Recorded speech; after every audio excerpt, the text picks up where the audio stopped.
प्रेम से बोलिए गणपति बप्पा की जय।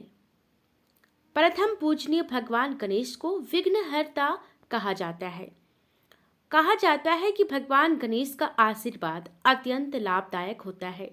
भगवान गणेश की पूजा करने से भक्तों को कई लाभ मिलते हैं। भगवान गणेश की पूजा करने से न सिर्फ बुद्धिमत्ता और ज्ञान में वृद्धि होती है, बल्कि जीवन में आ रही विपत्तियां भी दूर हो जाती है।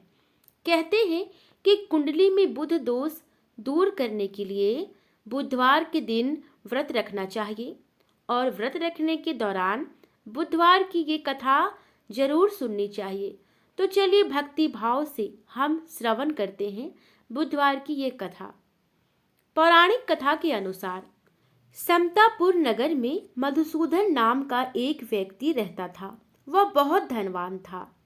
मधुसूदन का विवाह बलरामपुर नगर की सुंदर लड़की संगीता से हुआ था। एक बार मधुसूदन अपनी पत्नी को लेने बुधवार के दिन बलरामपुर गया। मधुसूदन ने पत्नी के माता पिता से संगीता को विदा करने के लिए कहा।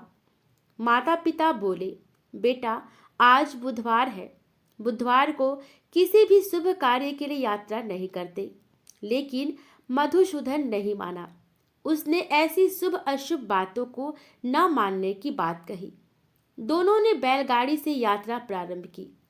2 कोस की यात्रा के बाद उसकी गाड़ी का एक पहिया टूट गया। वहां से दोनों ने पैदल ही यात्रा शुरू की। रास्ते में संगीता को प्यास लगी। मधुसूदन उसे एक पेड़ के नीचे बैठाकर जल लेने चला गया। थोड़ी देर बाद जब मधुसूदन कहीं से जल लेकर वापस आया तो वह बुरी तरह हैरान हो उठा, क्योंकि उसकी पत्नी के पास उसकी ही शक्ल सूरत का एक दूसरा व्यक्ति बैठा था। संगीता भी मधुसूदन को देखकर हैरान रह गई। वह दोनों में कोई अंतर नहीं कर पाई।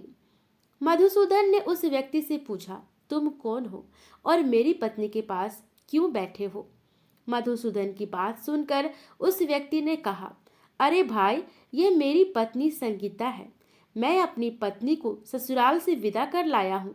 लेकिन तुम कौन? मुझसे ऐसा प्रश्न कर रहे हो? मधुसूदन ने कहा, तुम जरूर कोई चोर या ठग हो। यह मेरी पत्नी संगीता है।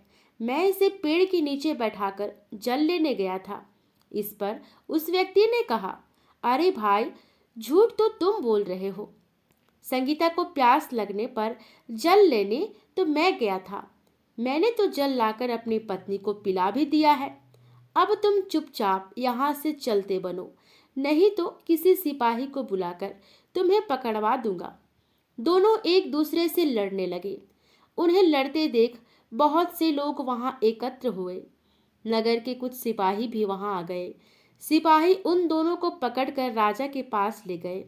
सारी कहानी सुनकर राजा भी कोई निर्णय नहीं कर पाया। संगीता भी उन दोनों में से अपने वास्तविक पति को नहीं पहचान पा रही थी। राजा ने दोनों को कारागार में डाल देने के लिए कहा। राजा के फैसले पर असली मधुसूदन भयभीत हो उठा।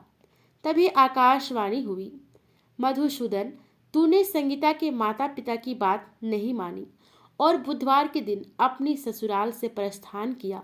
यह सब भगवान बुध देव के प्रकोप से हो रहा है। मधुसूदन ने भगवान बुध देव से प्रार्थना की कि हे भगवान बुध देव, मुझे क्षमा कीजिए। मुझसे बहुत बड़ी गलती हुई। भविष्य में अब कभी बुधवार के दिन यात्रा नहीं करूंगा और सदैव बुधवार को आपका व्रत किया करूंगा।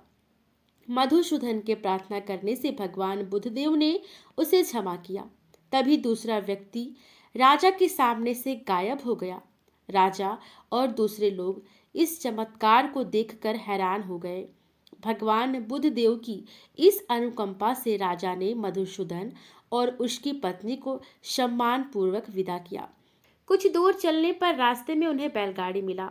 बैलगाड़ी का टूटा हुआ पहिया भी जुड़ा हुआ था। दोनों उसमें बैठकर समतापुर की ओर चल दिए। मधुसूदन और उसकी पत्नी संगीता दोनों बुधवार को व्रत करते हुए आनंद पूर्वक जीवन यापन करने लगे। इस तरह भगवान बुद्ध देव की कृपा से उनके यहाँ खुशियाँ बरसने लगी। इस तरह जो स्त्री पुरुष विधिवत बुधवार का व्रत करके व्रत कथा सुनते हैं, भगवान बुद्ध देव उनके सभी कष्ट दूर करते हैं। प्रेम से बोलिए गणपति बप्पा की जय।